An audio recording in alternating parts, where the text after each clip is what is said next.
Echoes of the forgotten. The orphanage loomed on the outskirts of Naples like a decaying monument to broken dreams, a sprawling, graffiti-scarred building from the fascist era, its walls cracked and weeping with damp. Istituto San Giovanni, they called it, but to the kids inside, it was the pit. No holy sanctuary here, just a warehouse for the city's unwanted, run by corrupt nuns and a sadistic warden who pocketed government funds while the children starved. It was here, in the weeks following their parents' slaughter, that Alessandro and Marco Rossi arrived, stripped of everything but each other. Alessandro, at 17, was already too old for the system, tall, wiry, with eyes that had seen too much death. He carried the weight of protector, his shoulders hunched under an invisible burden. Marco, 13 and small for his age, clung to him like a shadow, his wide eyes haunted by nightmares of gunfire and blood. The intake process was a farce. A chain-smoking social worker shoving papers at them, muttering about tragic circumstances, while eyeing Alessandro's father's revolver, which he'd hidden in his boot. "You'll fit right in," she sneered. "Plenty of Mafia brats here." Their first night was hell. Bunked in a dormitory reeking of urine and despair, surrounded by 30 other boys, feral packs divided by age and allegiance. The older ones, led by a brute named Dario, a 19-year-old with prison tattoos peeking from his sleeves, circled like wolves. "Fresh meat," Dario growled, his cronies snickering. "What did you do to end up here, pretty boys? Mommy and Daddy forget you." Marco flinched, but Alessandro stepped forward, his voice steady despite the knot in his gut. "Our parents were murdered. Touch us, and you'll join them." The room tensed, but Dario laughed, shoving Alessandro against the bunk. A scuffle erupted, fists flying in the dim light of a single bulb. Alessandro took a punch to the jaw, tasting blood, but he countered with a knee to Dario's groin, dropping him wheezing. Marco, fueled by terror, grabbed a loose bed slat and swung it wildly, cracking one crony across the knees. The fight spilled into the hall, alarms blaring as nuns with rulers descended like vultures. Punishment came swift, solitary for Alessandro, a cold cellar room with rats skittering in the dark. He sat there for days, hunger gnawing at him, replaying the alleyway massacre, the staccato of bullets, his mother's final gasp, "Protect your brother." Grief twisted into resolve, he scratched their blood oath into the wall with a nail, sang, "Prima di tutto." Marco, left alone in the dorm, faced the pack's retaliation. They cornered him in the yard, Dario's knife glinting under the sun. "Your big brother's not here now," he taunted. Marco fought like a cornered animal, biting and clawing, but they beat him bloody, ribs cracked, eyes swollen shut. That night, he whispered through the cellar grate to Alessandro, "Don't leave me, Ale. Promise." Alessandro broke out that dawn, picking the lock with a wire from his shoe. He found Marco curled in pain, and in a rage that would define him, he orchestrated their first real vengeance. Sneaking into the kitchens, he laced Dario's gang's food with rat poison scavenged from the basement, not enough to kill, but to sicken them violently. As the bullies writhed in agony, vomiting in the courtyard, the brothers slipped away for their first job, stealing from the warden's office. They found cash, a ledger of embezzled funds, and a pistol. That theft marked their entry into crime, selling the ledger to a rival orphanage overseer for protection money, buying their way into alliances with street kids. Months blurred into a grind of survival. The orphanage was a microcosm of Naples' underworld, kids running errands for local Camorra clans, smuggling cigarettes and drugs through the fences. Alessandro became the strategist, mapping escape routes and bartering for food. He hustled in underground card games. Held in the boiler room, his poker face hiding the calculations that won them extra rations. One night, a high-stakes game turned deadly, a cheated older boy pulled a shank, lunging at Alessandro. Marco, watching from the shadows, tackled him, the blade grazing his arm instead. Alessandro finished it with a brutal headbutt, blood spraying as the boy's nose shattered. They dumped him in the alley, a warning to others. "We don't lose," Alessandro hissed to Marco later, stitching his wound with thread from a nun's habit. The scar would become a badge, a reminder of their interdependence. Emotionally, the years scarred them deeper than any blade.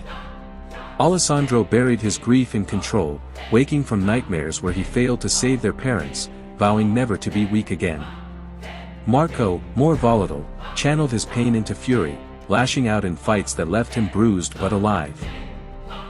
They shared stolen moments of vulnerability, huddled under blankets, recounting their mother's lullabies or their father's tales of honor among thieves. "We're not like them," Marco would say, voice trembling. "We're Rossi. We'll build our own family." Betrayals tested them, a friend who sold them out to Dario for a meal, leading to a yard ambush where Alessandro took a beating to shield Marco.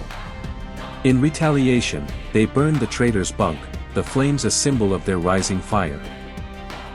By 18 and 14, they escaped for good during a riot they incited, overturning tables in the mess hall, chaos erupting as guards fired warning shots.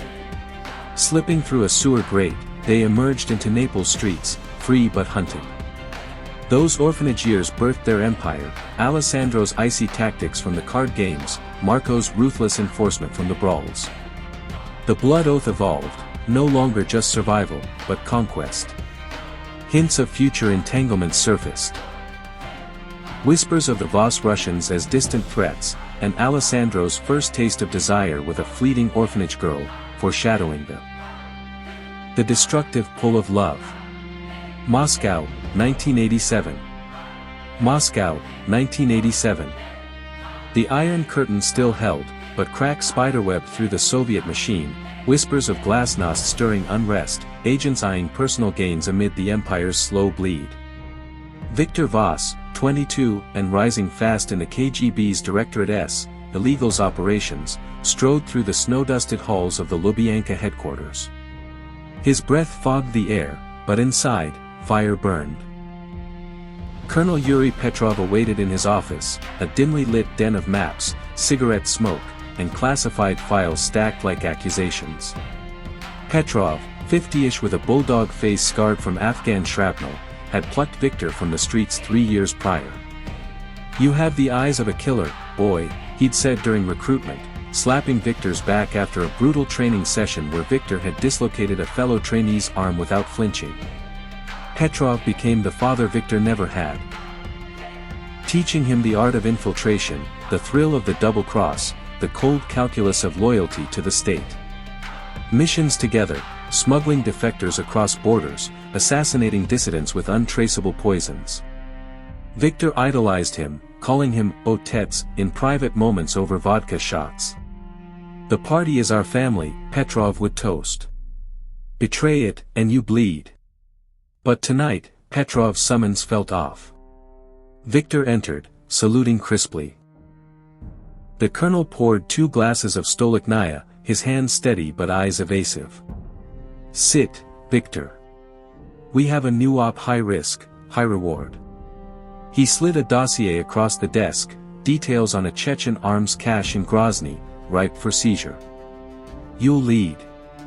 Infiltrate, secure the weapons, AKs, RPGs, enough to arm a battalion. Deliver to our contacts in Kabul." Viktor's pulse quickened. This was his big break, proof he was more than street scum. "I'll handle it, Colonel." "Like always." They clinked glasses, but as Viktor sipped, a bitter undernote lingered. Petrov's gaze flicked to the door, a tell Viktor missed in his. Ambition.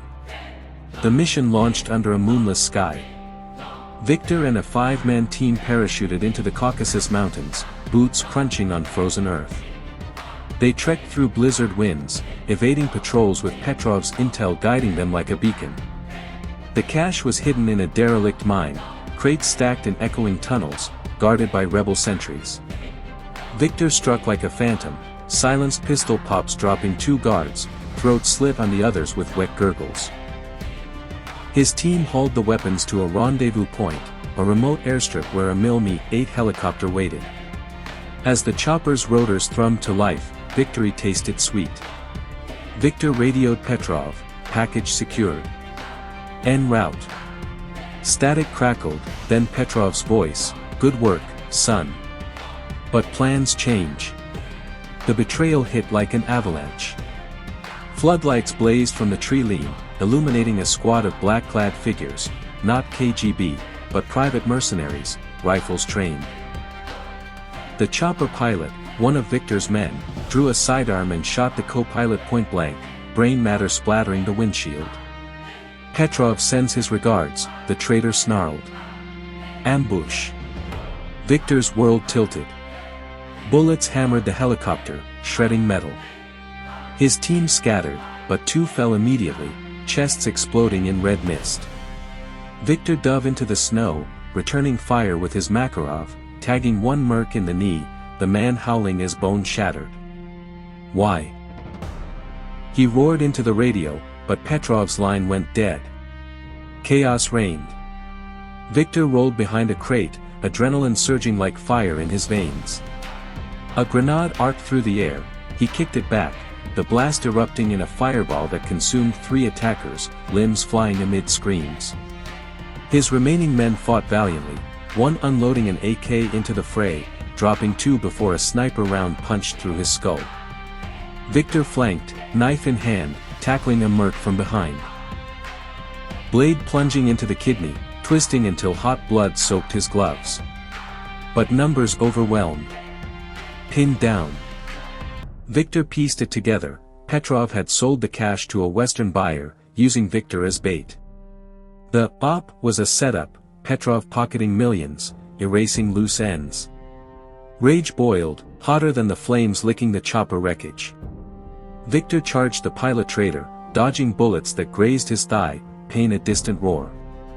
He tackled him, fists pummeling face into pulp, nose crunching, teeth shattering. For the family. Viktor spat, snapping the man's neck with a crack that echoed like judgment. Sirens wailed in the distance, local militia drawn by the inferno. Viktor scavenged what he could, a duffel of cash from the mercs, a few RPGs. He vanished into the mountains, wounded and alone, the betrayal carving deeper than any bullet. Days of evasion followed, hiding in caves, cauterizing his leg with a heated knife, the sizzle of flesh mingling with his gritted curses. Petrov had taught him survival, now, it would be his undoing. Back in Moscow, Viktor struck surgically. He infiltrated Petrov's dacha on the outskirts, a luxurious retreat funded by black market deals. Petrov lounged by the fire, a mistress on his lap, oblivious. Viktor emerged from the shadows, pistol pressed to the woman's temple. She screamed, Petrov froze, glass tumbling. Viktor, it was business. The party's crumbling. I had to secure my future. Business? Viktor's voice was ice. He shot the mistress execution style, her body slumping as blood pooled on the Persian rug.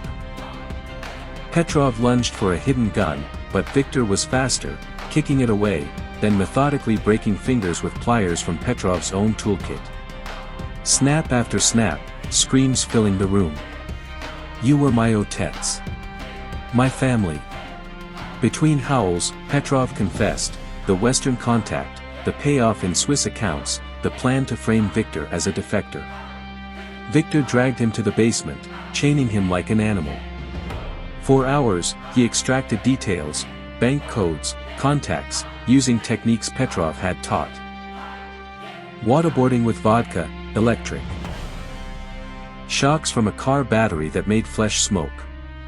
Petrov begged, mercy, son. Viktor leaned close, weakness kills. He finished it with a garrote, wire biting into neck until Petrov's eyes bulged, face purple, life ebbing in gurgles. The betrayal's aftermath propelled Viktor. He claimed Petrov's network, forging his arms empire from the ashes. No more mentors, no blind trust, only control. Years later, raising Elena, he drilled a lesson, betrayal comes from those closest. Use it, or die by it. This scar made him see threats everywhere, including in his daughter's growing independence.